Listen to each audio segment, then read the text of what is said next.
So is this some sort of a new world order, which Gordon Brown kind of alluded to? I think a new world order is emerging, and with it the foundations of a new and progressive era of international cooperation. Let's talk about this communique which the president talked about. That's what's come out of this at the end of the day. Richard, what is in this communique?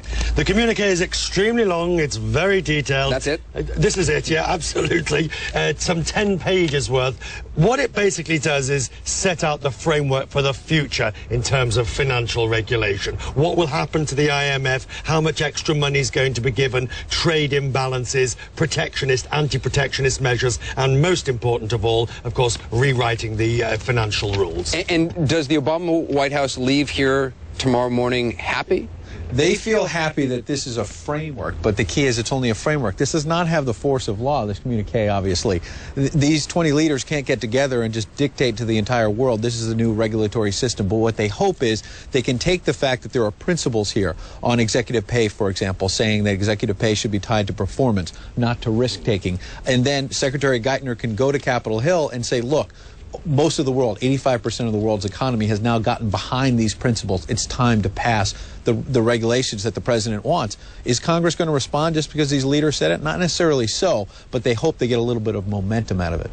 And bear in mind that these communiques are renowned for being ignored as soon as the meeting is over. Take, for example, the protectionist measures. Well, we heard back in Washington in November they pledged themselves against protectionism and promptly headed off and introduced all sorts of protectionist measures. Which they all deny. None of them will actually step up and admit to. So we take it with a pinch of salt, but it's a huge improvement that they managed to even come up with such a detailed document. And in terms of how President Obama did on the world stage?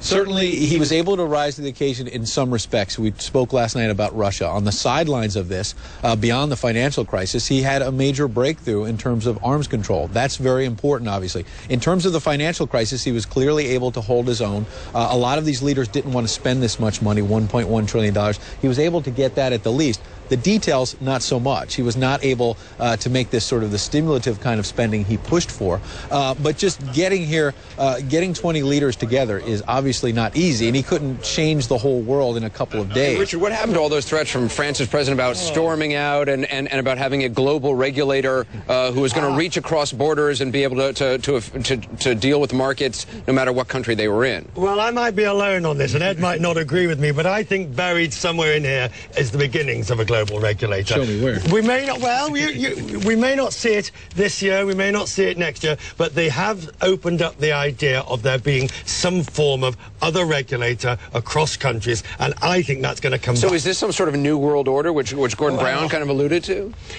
That's where President Obama was drawing the line and saying, look, that concerns a lot of people in the United States. You can't all of a sudden have a super regulator, even if we're in a desperate crisis now. You can't, according to the U.S., take that and say, okay, all of a sudden there's this super cop who is going to dictate what the U.S. does, what Great Britain does. That ruins the sovereignty of individual nations. You can't just all of a sudden do that, and that's a big sticking point. Timothy Geithner, who I talked to today, and we're going to show that interview shortly, flatly denied that was going to happen. I hate to disagree with you, gentlemen, but I believe section 15 of this communique sort of establishes a new financial stability board. But what does it say? It replaces what used to be a financial stability group of some kind, right? That's been around for 10 years.